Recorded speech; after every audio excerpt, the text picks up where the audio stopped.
Welcome to the ghostly circus that is Beetlejuice, where death is just the beginning of home renovation woes. Meet Barbara and Adam Maitland, a perfectly nice couple in Winter River, Connecticut, whose biggest plan is to decorate their house and avoid people. But then they take a detour off a bridge, thanks to one suicidal dog playing chicken, and boom, they're dead. They come back home a little soggy, a lot see-through, and suddenly no longer cast a reflection. Who knew the afterlife would be this inconvenient? Adam tries to step outside, but ends up in what looks like Tim Burton's idea of a beach vacation, complete with giant sandworms. One quick near-death by dune later, they realize they're stuck in their house for the next 125 years.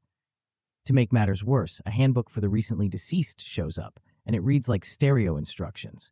And now, they're ghosts without a clue.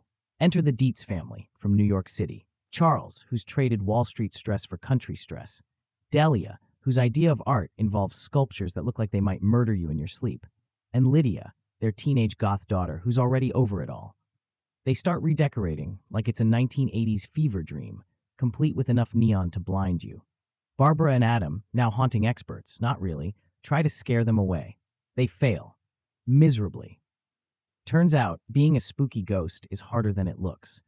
Lydia, however, can see them because she's strange and unusual, a goth kid's way of saying, I'm different.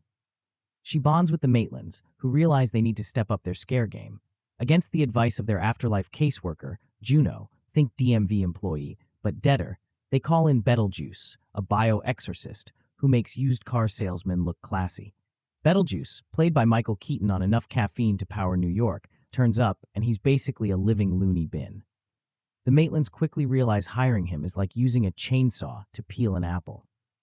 Unfortunately, Beetlejuice has a no-refunds policy and goes full chaos mode, scaring everyone except Lydia's dad, who smells profit in all the spooky stuff and wants to turn the town into a paranormal theme park.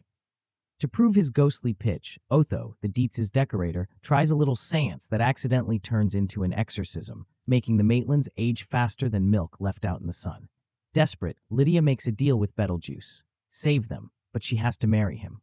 Yep, marriage, because every evil plan needs a romantic subplot. Beetlejuice saves the day in his own unhinged way and immediately starts planning the worst wedding ever, complete with a minister who looks like he moonlights at a Halloween store.